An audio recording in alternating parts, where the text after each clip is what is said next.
사람 이야기, 하는 이야기 사랑 이야기, 사이입니다. 안녕하세요, 모니입니다. 안녕하세요, 영현입니다.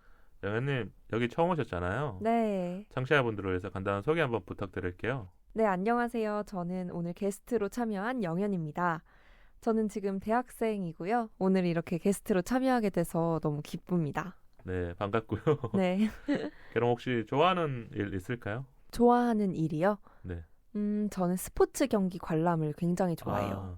그럼 뭐 야구라든지 농구, 축구, 스포츠가 다양하게 있잖아요. 어떤 경기를 좀 좋아하시는 편일까요? 저는 개인적으로 농구를 제일 좋아해요. 오, 농구. 네, 농구가 아무래도 좀 흐름이 빠르고 점수가 많이 나다 보니까 볼거리가 많다고 느껴지더라고요. 뭔가 농구에 언제부터 빠지게 되신 거예요? 사실 농구를 이제 대학교 와가지고 대학 농구 리그를 좀 보게 됐어요. 근데 이제 또 대학 농구 리그만의 어떤 또 매력이 있더라고요. 대학 농구는 그럼 어떤 매력이 있는 건가요? 대학 농구는 프로와는 다르게 뭔가 프로보다는 조금 더 이런 말 해도 될지 모르겠는데 덜 빡세다고 해야 될까요? 약간 좀 더 라이트하지만 어떤 패기 있는 장면들은 좀 더 많은 것 같아요. 그 또 젊음의 패기라든지 그 선수들만의 또 그런 게 있을 수 있겠군요. 네, 그런 게 진짜 매력이더라고요. 영현님과 나이가 비슷한 또래가 있을 수도 있으니까. 맞아요. 그럼 뭐 혹시 내가 좋아하는 운동은 있어요? 제가 개인적으로 좋아하는 운동은 배드민턴? 네. 배드민턴이 제일 접근성도 좋고 그리고 이제 장비 같은 것도 크게 필요하지 않고 사실 조금 넓은 공간만 있으면 어디에서든 할 수 있잖아요. 그렇죠. 그래서 제일 좋은 것 같아요. 오늘 영현님이 진짜 뭔가 매력이 톡톡 터질 수밖에 없는 게 농구 이야기를 하다가 또 배드민턴 넘어가고 이따가 또 다양한 이야기가 나올 것 같아요. 네. 그럼 여기 스튜디오 처음 오셨는데 분위기는 어때요? 제가 생각했던 것보다 훨씬 아늑해요. 아늑해요? 네. 저는 좀 흰 벽에 좀 딱딱한 분위기이지 않을까 이렇게 생각했거든요. 조금 뭐랄까 그 방송국에 나오는 좀 그런 회사 같은 느낌의 스튜디오인 줄 알았는데 그런데 되게 왔더니 우드톤에 좀 따뜻한 분위기여서 좀 마음이 한층 그 긴장감이 덜해진 것 같아요. 게스트분들이 그래서 조금 좋아하시는 것 같아요. 그리고 긴장하시는 분들도 있지만 한 15분 정도 지나가니까 다들 잘 적응하셔서 자기 이야기도 좀 많이 해주시는 것 같아요. 저도 그래서 이 스튜디오 분위기를 되게 좋아하고요. 그럼 영현님 혹시 즐겨보는 유튜브 있을까요? 저는 여행 유튜브 진짜 많이 즐겨보고요. 아무래도 어떤 여행지를 갈지 참고하기에 너무 좋더라고요. 사실 이게 코스 짜는 게 또 여행의 스트레스 요소잖아요. 우리가 처음 가보는 여행지를 갈 때는 어디에서 묵을지 아니면 교통편이 어떻게 되는지. 근데 요즘 여행 유튜버 분들은 그런 걸 다 보여주는 편이잖아요. 맞아요. 그리고 뭐 유명한 명소도 좋지만 또 남들이 많이 가보지 않은 나만의 어떤 스팟을 찾는 게 또 재미인데 유튜버들 중에서는 꼭 이렇게 정형화된 곳 아니고서라도 어떤 되게 한적한 마을이라든지 이런 데 가신 데를 보고 나도 저기 가봐야겠다 이렇게 생각한 적이 많아요. 그럼 유튜브 보고 가보신 적은 있을까요? 해외는 아직은 없고 국내 같은 경우에는 있어요. 국내도 사실 여행지라고 하면 뭐 속초, 부산 이런 데를 되게 많이 생각을 하잖아요. 제주도 뭐 이런 데. 제주도. 근데 이제 영상 같은 데 보면은 예상치 못한 지역이 또 매력적이더라고요. 그래서 거기 다녀오면서 그러면 유튜브랑 같은 길로 가는 건가요? 아니면 그래도 그 지역에 또 내가 가볼 수 있는 곳을 찾아보는 걸까요? 저는 이제 유튜브를 중점적으로 두되 거기서 이제 또 유동적으로 제가 또 가고 싶은 데를 그 즉석에서 찾아서 가는 편이에요. 지금 보니까 조금 이런 액티브한 걸 좋아하시는 분 같아요. 네, 맞아요. 스포츠부터 유튜브까지. 그럼 해외 중에는 여기는 꼭 한번 가보고 싶은 곳? 저는 몰디브요. 몰디브? 예, 수상가옥 리조트가 굉장히 많더라고요. 거기가 이제 아무도 없는데 느껴지게 아무도 없는데 나만 혼자 그 태평양 한가운데 떠 있는 듯한 기분이 드는 곳이에요? 드는 곳이에요. 그래서 너무 가보고 싶어요. 그 영화에 유명한 대사 있잖아요. 이병헌이 했던 대사 있잖아요. 그게 갑자기 생각나네요. 그럼 청취자분들을 위해서 추천해줄 만한 여행지 있을까요? 그냥 영현님이 뭐 생각했던 곳이거나 아니면 추천받았던 곳 중에서 우리 청취자분들을 위해서 여기는 꼭 한번 가보시면 좋을 것 같다. 해외여행으로. 저는 최근에 갔다 오기도 했는데 하와이가 너무 좋아요. 너무 좋은 이유가 제가 생각하니까 네. 지금 약간 바다라든지 이런 해변을 좋아하시는 것 같아요. 네, 저는 약간 여행은 편해야 된다. 약간 좀 쉬러 가는 거다. 휴양지 네. 쪽으로 가시는 건가요? 그렇죠. 그래서 이제 하와이가 매력이 바다를 이제 제일 먼저 생각하실 텐데 그 산의 매력이 있어요. 그 안쪽으로 이렇게 들어가면 그 쥬라기 공원 같은 그런 되게 웅장한 느낌의 산이 있거든요. 그걸 보는 게 또 다른 매력이더라고요. 그러니까 우리가 하와이 생각하면 원래 바다를 많이 생각하지만 그쵸. 하와이 섬 안에 그 산이 또 매력적인 게 있나 보네요. 네. 그래서 가서 바다를 보면서 또 산도 같이 볼 수 있어서 너무 매력적인 것 같아요. 한 번에 두 가지를. 그럼 숙소는 어디 잡으면 좋아요? 하와이는? 숙소는 그래도 바다 앞이 좋은 것 같아요. 이제 물놀이를 하고 빨리 이제 들어와서 씻고 또 나가야 되기 때문에. 그게 또 뷰를 보는 그런 게 있으니까. 그쵸. 하와이 뷰는 우리가 눈에 담았었을 때 맞아요. 오랫동안 기억에 남잖아요. 바다를 보고 이제 산 같은 경우에는 숙소에서 이제 차를 빌려서 가는 걸 더 추천드립니다. 다녀오신 분이니까 이렇게 또 추천을 많이 해주셨고, 그럼 지금 제가 봤었을 때 액티브한 걸 좋아하면 유튜브를 한번 해보실 생각을 한 적은 있어요? 너무 많아요. 유튜브를 꼭 해보고 싶은 제 버킷리스트 중에 하나예요. 근데 이 유튜브가 사실 찍고 여행하고 이런다고 끝이 아니잖아요. 그렇죠. 사실 본론은 편집이잖아요. 그렇죠. 거기에 되게 많은 시간을 썼잖아요. 유튜버분들이. 맞아요. 저는 근데 그 편집하는 게 너무 손이 잘 안 가더라고요. 편집이 생각보다 되게 영상을 다 이어붙인 다음에 길이도 다 조절하고 그렇죠. 적절한 자막도 넣고 이게 보통 일이 아니더라고요. 그래서 많은 분들이 촬영은 하지만 유튜버를 시작 못하고 있는 그 잠재되어 있는 이 보석 상자 같은 것들이 많이 있을 것 같아요. 20대 분들은 또 많이 돌아다니는데 유튜브로 시작을 못했을 뿐. 맞아요. 네, 뭐 폰이라든지 아니면 나의 카메라 안에 많이 있지 않을까 그런 생각이 또 드네요. 뭐 다음에 하시게 되면 알려주세요. 왜냐면 또 우리 방송에 오신 게스트 분들 중에서 못했지만 어느 순간 여기 촬영하고 가신 분도 있거든요. 이 방송을 하는 것도 촬영하고 가셨고 그래서 저는 뭐 유튜브 하는 분들 보면 조금 이렇게 그 지지를 해드리고 싶더라고요. 그래서 뭐 또 자연스럽게 공주로 넘어가자면 왜 제가 유튜브 얘기를 했냐면 우리 유튜브가 이제 수익이 좀 날 것 같아요. 지금 시즌 6를 시작하고 구독자가 한 150명씩 늘었거든요. 근데 제가 구독자 그 기준이 있잖아요. 그랬으면 요 방송을 이제 올라갈 때쯤에는 조금씩 수익이 날 것 같아요. 그래서 이제 나도 유튜브에 입문을 했지만 또 많은 사람들이 들어주고 구독을 해주고 우리 방송의 조회수가 좀 올라와서 이게 또 여기 오는 게스트 분들에게도 조금 뭔가 좋은 영향력을 줄 수 있고 청취자분들에게 조금 뭔가 더 줄 수 있는 게 아닐까. 왜냐면 저는 하나만 고집했거든요. 팟빵이나 아니면 뭐 네이버 오디오 클립, 이 오디오 플랫폼에만 조금 이렇게 집중을 했었다가 지금은 유튜브 시대잖아요. 그래서 좀 늦게 시작했지만 잘 됐었을 때 그런 생각이 들더라고. 고마운 분들이 많이 있잖아요. 우리 게스트로 와주시고 아니면 우리 방송에 좀 후원을 해주셨던 분들에게 좀 보답을 하고 싶다. 이렇게 생각을 했었던 것 같아요. 그래서 이렇게 짧게 얘기를 드렸고요. 오늘 또 준비한 오프닝 토크가 있어요. 한번 들어가 볼게요. 내가 자주 갔던 음식점. 영현님은 어떤 음식 좋아하세요? 저는 샌드위치를 제일 좋아해요. 샌드위치가 진짜 매력이 많은 음식이거든요. 이게 왜 매력이 많아요? 좀 설명해 주세요.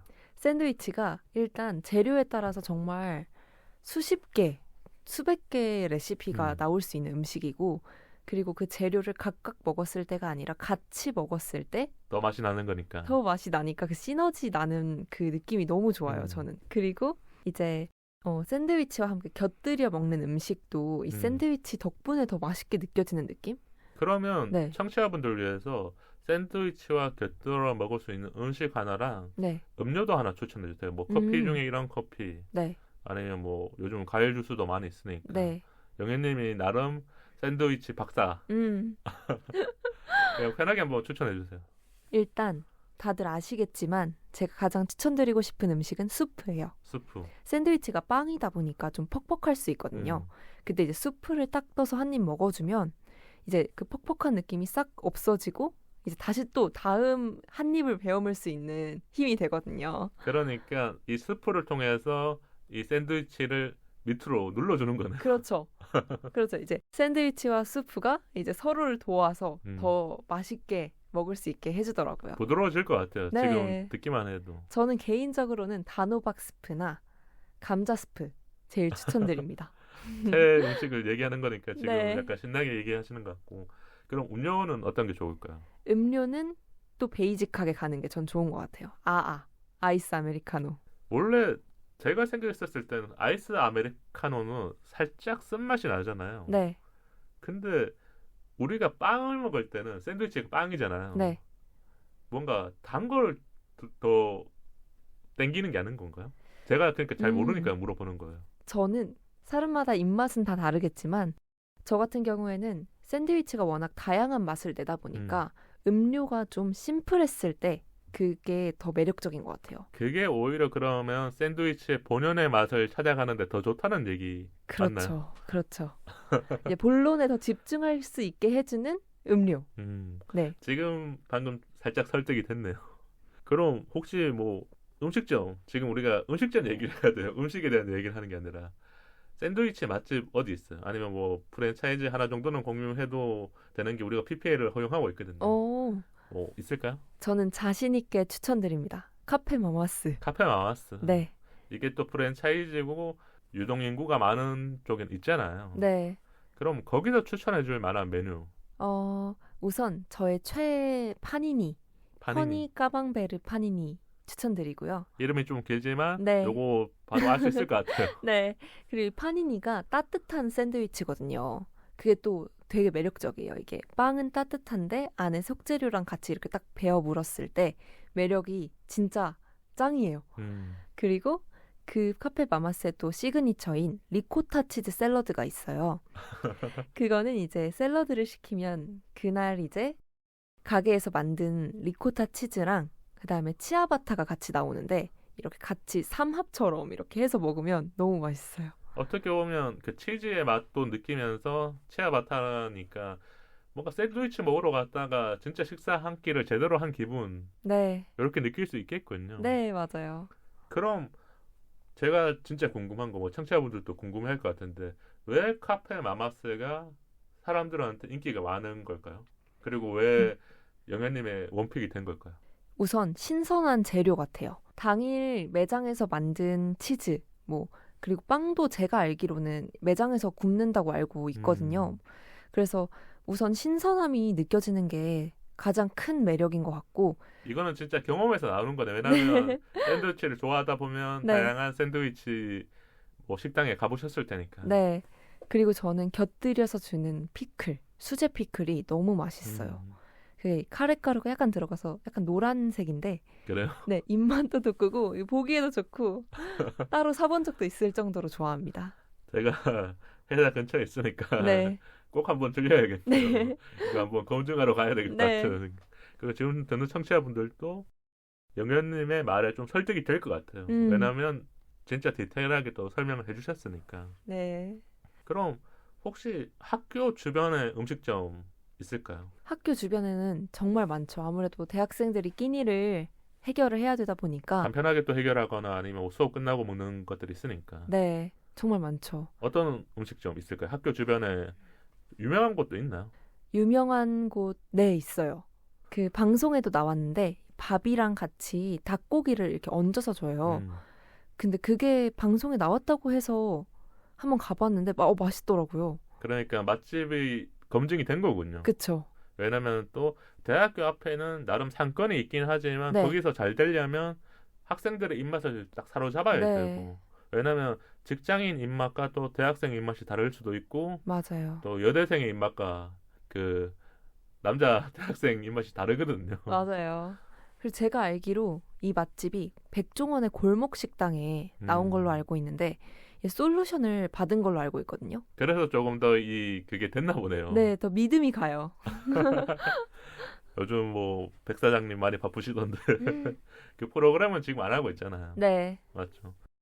저는 대학교 때 자주 갔던 음식점은 기억이 남는 게 딱 두 곳이 기억이 남아요. 하나는 중식집, 그리고 하나는 수육 국밥집. 이게 남자들은 그런 음식들이 있잖아요. 맞아요. 그게 기억이 남는 게 힘들 때 그 음식점을 갈 수밖에 없는 게 우리가 힘들 때 배가 고프면 허기도 채우지만 마음도 채우러 가야 되거든요. 그때 배부르게 먹을 수 있었던 게 그런 음식들이 아니었었을까.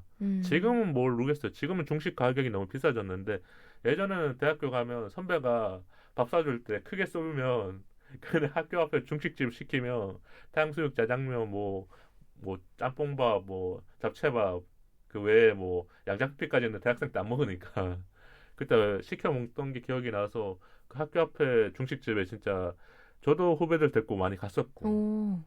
그리고 그 수육 국밥집은 좀 기억에 남는 게 대학교 올 때까지 제가 국밥을 먹은 적이 많이 없었던 것 같아요. 원래 고등학생 네. 때는 국밥집에 안 가잖아요. 그렇긴 하죠. 그래서 대학교 오면서 왜 국밥집을 가느냐 생각해 보니까 네. 우리가 대학교 오면 가장 먼저 배우는 게 뭔지 아세요? 뭘까요? 술? 맞아요. 그러니까 네. 고3 때부터 생각하는 게 그런 거잖아요.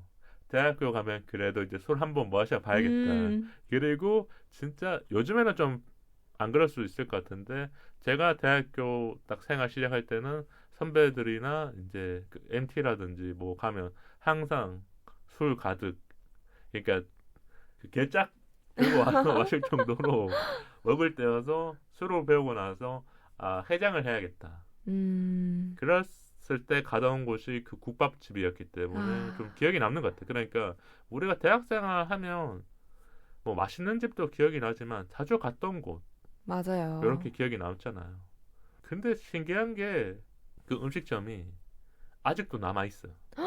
그러면 다른 사람들도 인정한 그렇죠. 어떤 마음의 고향 같은. 그러니까 우리 학교의 졸업생이든 재학생이든 그 입맛을 사로잡은 느낌이 드는 게 저는 근데 요즘 이런 생각을 해요. 학교 앞을 가보진 않지만 네. 왜 남아있는지 알 수 있냐면 요즘에는 네이버 지도, 다음 지도 다 잘 돼 있잖아요. 맞아요. 검색하면 폐업을 하면 거기 안 나오잖아요. 네. 그래서 딱 검색을 해봤는데 나오길래 아 여기가 아직 남아있구나. 좀 신기하기도 했었던 게 우리가 코로나를 겪으면서 네. 저도 뭐 회사 근처 아니면 우리 집 동네 맛집들이 좀 사라지는 걸 많이 봤단 말이에요. 그쵸.